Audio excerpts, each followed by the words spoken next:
सांगते रामायणाचा चौथा अध्याय. म्हातारे म्हणजे तू अध्यात आहेस. अरे चांगले चांगले लोक ज्ञान पंडित लोक माझ्याकडे येतात, माझ्याकडून सल्ला घेऊन जातात. एवढी सल्लेगार बाई आहे. फक्त दोन गोष्टी माझ्यात कमी आहेत. काय का? एक तर मी मला अक्कल नाही आणि दुसरी गोष्ट मी कोणाचं ऐकत नाही. मग ऐक रामायण. त्यावेळेस राम लक्ष्मण सीताबाई यांच्यामध्ये ओळखला. त्या अशा वनात गेले की तिथे चित म्हणता पाखरू नाही, पाखरू म्हणता चित नाही. चित म्हणता पाखरू नाही, पाखरू म्हणता चित नाही. सगळे ते गेल्यानंतर त्याने पर्णकुटी बांधली. पर्णकुटी कधी तुला उशाच्या पाण्याचा बांगला म्हणजे झोपडी बांधली. राहिल्यानंतर एक दिवशी त्या झोपडी पूर्ण हारून गेलं. ते सीताबाईनं बघितलं आणि सीताबाई रामपूरला काय म्हणतात, लग्नाच्या कातडी जर चोळी करून माझ्या आगात घातली त्यांनी तिथे शोभून दिसेल. लगेच रामानं दिवसाला बांध लावला आणि त्या हारणा मागं पळ सुटले. पाता पाता पाता पाता खूप दूर गेले. दूर गेल्यानंतर त्यांना सीताबाईची आठवण झाली म्हणून रामपूर पण मागवळून बघितलं. जसं रामपूर पण मागवळून बघितलं तसं सीताबाईला आनंद झाला. सीताबाई आनंद काय म्हणतात, माग माग वळून काय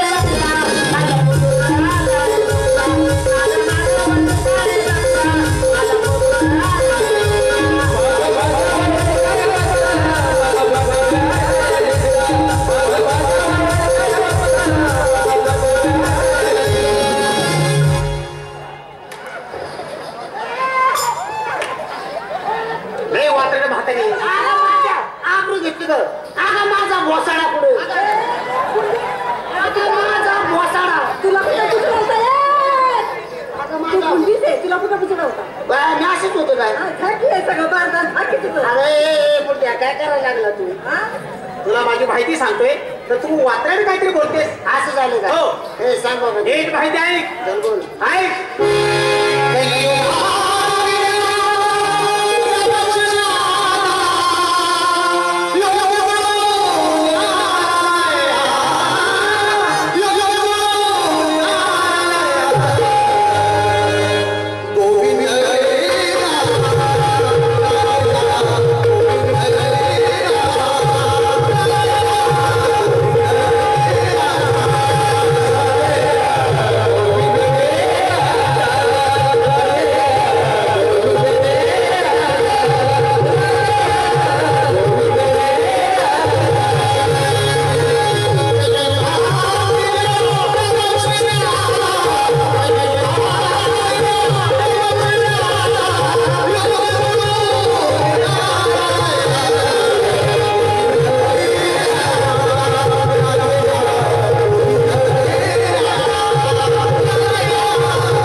म्हणते त्याला अगदी देवाच म्हणून आपला देवा असं. तुम्ही तेव्हा तुमची ओळख पेटली ही पार जळाली भूकंप झाला काय म्हणते त्या अगं पटली म्हण हा पटली हा. आता आम्हाला बाजारला जायचंय त्यासाठी काय केलं पाहिजे भक्ती करा ग म्हातारी तुमचा मार्ग मोकळा करतो एवढंच ना हो. म्हणजे एक काम करा काय करू? आज ते सगळं पूजा चला असं. आज तिथे गेल्यानंतर हा. तुमचं 12 रुपये मला दाखवा. 12 रुपये होय. चला बुजवणार हा यात्रा